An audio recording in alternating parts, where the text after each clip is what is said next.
My beautiful broskies, welcome. Today we are talking about Ereban Shadow Legacy, which is definitely not the kind of game that you usually see on this channel. But the marketing team behind this game was kind enough to sponsor this video, so a big, massive, huge thank you to them for that. And on top of that, I had a genuinely great time with it. The first time I booted it up, I ended up playing for 6 hours straight without stopping, which says quite a lot because I have 2 kids, a wife and a job. But we will.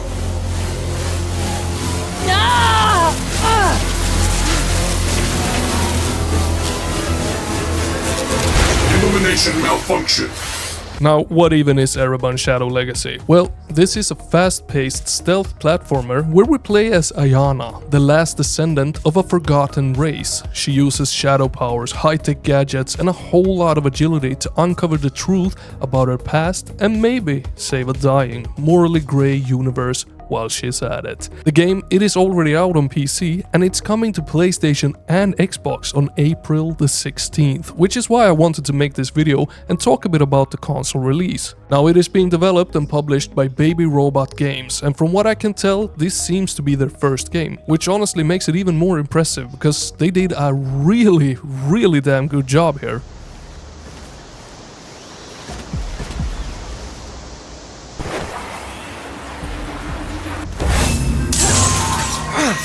Now, when it comes to the story, I'm not going to say too much about it that I haven't already said, because this is one of those where it would be very easy to ruin things if I started talking too much. But I can say that there are some twists in there, and the whole thing is fully voice acted through cutscenes and dialogue sequences throughout the game.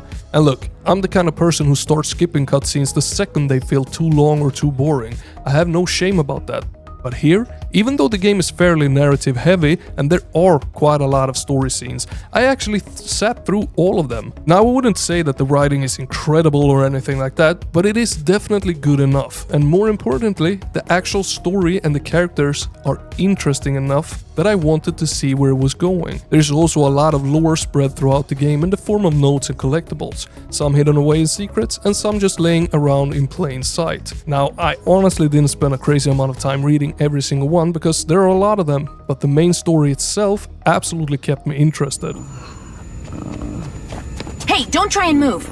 You got pretty beat up back there. Set, come in. I have her. Set?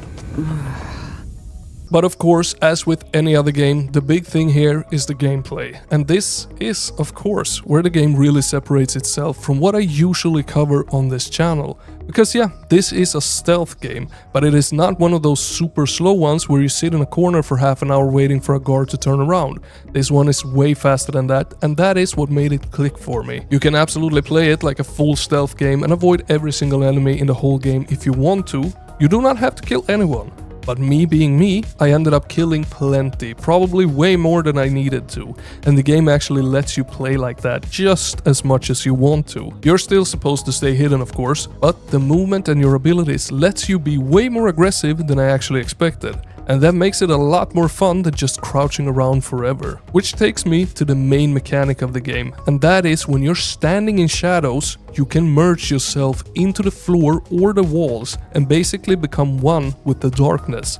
While you are in that form, enemies cannot see you unless a light source is pointed directly at where you are. And that mechanic alone carries so much of the game, because once you are in the shadows, you can move along walls, go up vertical surfaces, jump between positions, dash through dark areas, and just move through the level in a really satisfying way. It gives the game a ton of verticality as well, and it makes the stealth feel way more active than it usually does. You're not just hiding, you're constantly moving, looking for angles, planning a route, or setting up your next kill. And I absolutely love that part of the game. The shadow mechanic is easily the thing that makes it stand out the most. And on top of that, you keep unlocking more abilities and gadgets as you go. You get things like mines, powers that can blind enemies, and other upgrades that open things up just a bit more. And I actually like how the progression works here, because it is not just some boring XP grind.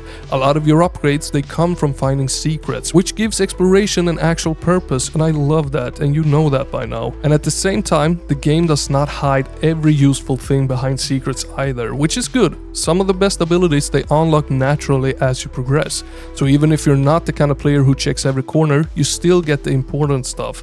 But if you do like exploring, there's plenty here for you.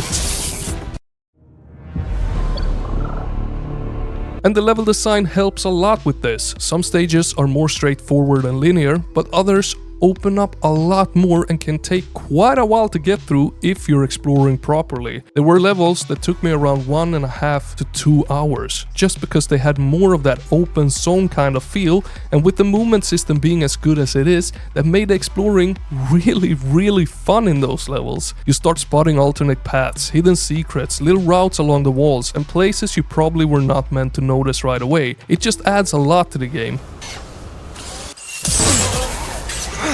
Now, enemy-wise, this is probably one of the weaker parts of the game, which doesn't say a lot because there really hasn't been any weak parts of the game so far. You're mostly fighting robots in this one, and while they do not look bad, a lot of them are a bit generic looking. You have your regular cannon fodder robots, sniper robots, enemies that can revive other robots, and a few more on top of that. So there is some variety, just not a huge amount of it. And honestly, I did really like some of the sniper designs though. They have these cloaks on them, they look a bit Mad Max almost, which just looks cool as hell. But overall, I definitely would have liked to see more enemy types in the game.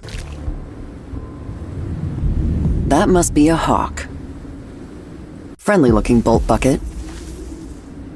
And presentation-wise, well, you kind of see how the game looks. It looks good, it doesn't look awful in any sense, but it's not going to blow your mind either. And the audio definitely helps to carry the game. Voice acting, music, it's all great. So if I had to point at a few negatives, it would mainly be that I wish the game was a little bit longer, I wish it had a few more enemy types, and maybe would have liked just a little bit less narrative focus and a little bit more action and exploration. Not because the story was bad, but because the gameplay and movement are so freaking fun. But overall, I had a really damn good time with Ereban Shadow Legacy, and I can honestly recommend it both to stealth fans and also to people like me who do not usually go out of their way to play stealth games, because even though stealth is obviously the core of it, the movement, the verticality and the more aggressive way that you can approach things makes it feel a lot more fun and approachable than I actually expected.